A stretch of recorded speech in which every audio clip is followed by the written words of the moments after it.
Back when I was in college, I went to see a doctor for a very specific problem. I am not a detail-oriented person, so I'm not sure if this was a new problem or if I just hadn't noticed it before, at least before I looked at myself in one of those light-up magnifying mirrors. Anyway, suddenly I was finding that my chin occasionally was popping out coarse black hairs, just every now and again. This was horrifying to me because that's how beards start, and girls don't have beards. I felt like I checked a lot of the other boxes for girl, like boobs and a box, so to speak. So this was strange and uncomfortable for me to suddenly feel like maybe I wasn't actually girl enough. At first, I just plucked the hair and moved on, but over time, I noticed more and more of them, and I started really thinking about it. Like, yeah, okay, I check some girl boxes, but there were definitely other girl boxes left completely unchecked. For instance, I've always been very competitive. I've always played lots of physical sports, including sports like football that involve a lot of contact. That's not a girl thing. I always liked math and science.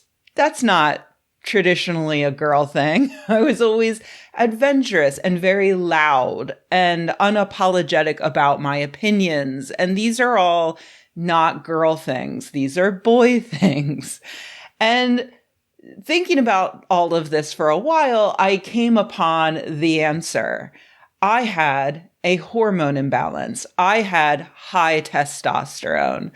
This explained everything, and I just needed to get on some medication, and then I could stop plucking beard hairs, and who knows, maybe I would start liking makeup, be a little quieter, maybe get into boy bands, who knows? So I went to the doctor and I requested a blood panel. And a few weeks later, I got a call from the doctor's office informing me that all of my blood work was perfectly normal. And I said, well, what about the testosterone? And they said, normal. And I was like, are you sure? And they were like, yeah, normal. It's good. That's good. Congratulations. Because it turns out that all of the things I thought of as not girl things are, in fact, girl things. Girls are competitive. Girls like math. Girls are loud. And yes, girls get facial hair. All girls have facial hair, except for the ones with alopecia. Around 10% of women have what doctors identify as excessive facial hair due to conditions like hormone imbalances, usually caused by polycystic ovarian syndrome or PCOS. But surveys suggest that way more women, like 75%, have unwanted facial hair that they have removed. Those are women like me with normal hormones. Our facial hair is not considered excessive. We just consider it an annoyance. Because for women, growing dark hair on our faces or our backs or our stomachs or our breasts, it's just normal. That's normal. It's just not socially acceptable. And when you grow up with an idea of womanhood that features a perfectly smooth face, you assume that if you deviate from that, you must be broken. There's something wrong with you that has made you less of a woman, and you need to fix that or hide it. I was thinking about all this recently, thanks to the recent reaction of transphobes like J.K. Rowling to seeing the Algerian boxer Iman Khalif beat the ever-loving snot out of her opponent, Angela Carini of Italy, in the second round of the Olympics of their particular weight class. Rowling, along with other internet doctors like Logan Paul and Donald Trump, decided Khalif is actually a trans woman, meaning they think she must have been assigned male at birth. Let's be clear, that is absolutely 100% not true. Khalif was assigned female at birth. She was raised as a girl, for which there are many photos, as well as her own father's testimony. She is a woman today, and accordingly, female is the designation on her passport, which is what the Olympics uses to determine gender. And not for nothing, but in Algeria, it is illegal to be openly lesbian, gay, or transgender. There is no gender-affirming care. There are no surgeries. There is no changing your listed sex on government documents. LGBTQ people not only have no rights there, but are actively hated and often beaten in the streets. That tells us two things. First, if Khalif was a trans woman, we would definitely know it because she would be at the embassy requesting asylum right now. And second, J.K. Rowling and her army of TERFs have put this woman's life at risk. Because while her friends and neighbors in Algeria are cheering her on, all it takes is a handful of cops or vigilantes to take these allegations seriously and to do something about it. Something like what two bigots did to university student Asil Balatla in 2019 because he was suspected of being gay. That's the risk J.K. Rowling and others are taking with Khalif's life. And why? Not because of her chromosomes, which we don't know, not because of her hormone balance, ditto, not because she tried to groom a minor or molest someone in a public restroom or whatever else transphobes pretend to care about. Simply, they're targeting her simply because she was too good at her sport. Because when her opponent dropped her hands, Khalif punched her in the face, like she was taught. By the way, you'll hear that Khalif is known to be trans because she was banned from competing in another championship for that last year.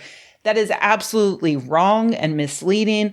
Last year, the International Boxing Association tested just 4 out of hundreds of athletes competing for them and ended up banning 2 of them from their championship, Khalif and Lin Yutin of Taiwan. They did not explain why they banned those 2 women, but they did say a few weeks ago that it was not because of elevated testosterone, claiming that they didn't even test for that. This week, they said, oh, actually, it was because of elevated testosterone. Not only has the IBC been confusing and opaque on this particular issue, but they've been horrible for many years now.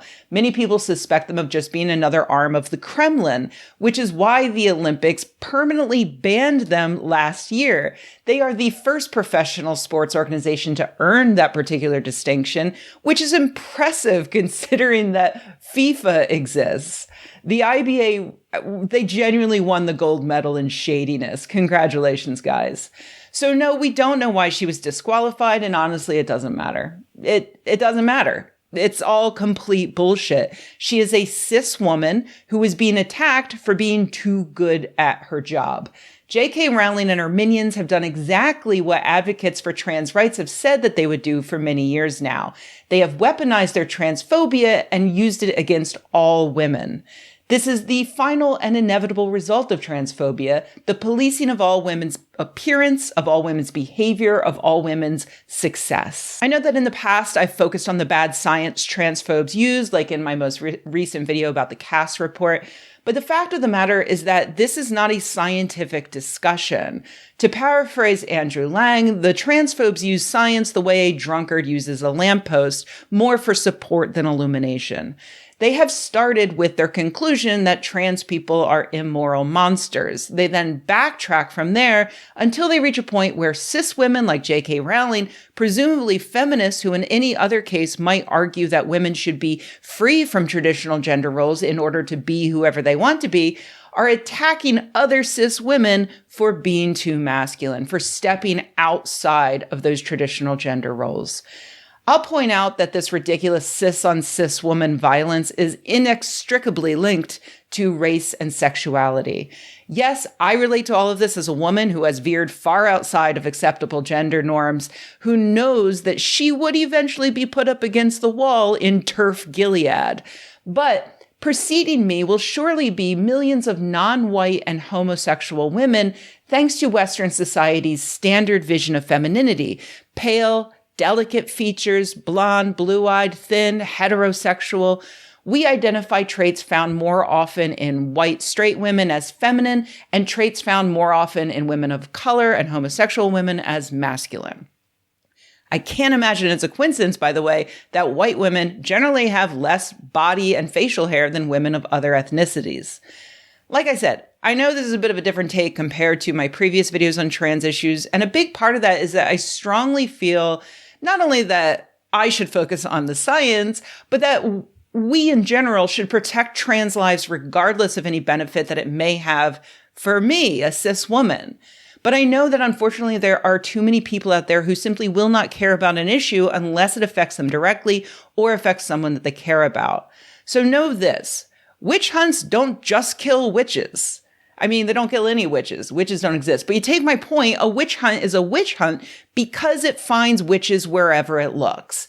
And a trans hunt will do the same. Because of transphobes, cis women are going to be harassed, arrested, killed by their authoritarian governments for being too masculine. Female athletes and other professionals are going to be pushed out of their sports, their jobs, their hobbies just for being too good at them. Little girls are going to have their genitals checked by security guards before they can enter the bathroom just because they cut their hair short. Women everywhere will go through life knowing that if they do not conform to society's expectations of them as women, they will not be safe. And that is unacceptable.